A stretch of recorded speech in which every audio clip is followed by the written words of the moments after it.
Sinimulan na pong ipatupad ng China ang kanilang no trespassing rule sa South China Sea. Sa Article 257 ng nasabing utos, nakasaad na huhulihin ng China mga dayuhang trespassers sa kanilang teritoryo at ikukulong ng hanggang 60 araw ng walang paglilitis. Kaya nakaposisyon na rin ang mga barko ng China Coast Guard sa Huangyandao sa South China Sea na kilala rin sa tawag na Scarborough Shoal o Baho de Masinloc.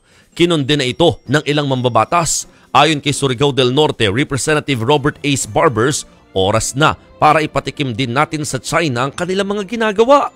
Aarestuin din daw dapat natin ang mga Chinese trespassers sa exclusive economic zone ng Pilipinas. I-require na rin daw ang mga Chinese vessel na humingi muna ng permiso sa gobyerno ng Pilipinas bago makapasok sa West Philippine Sea.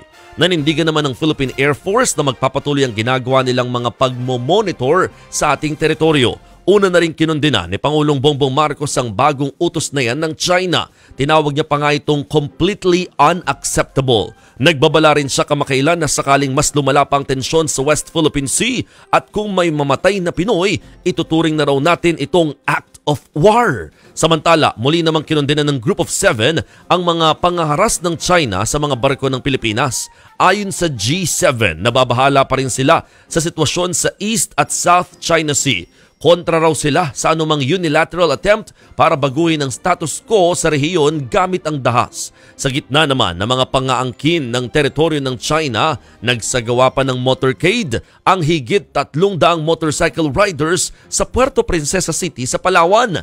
Layunin po nitong pataasin ang kamalayan ng mga mamamayan hinggil sa mga nangyayari sa West Philippine Sea.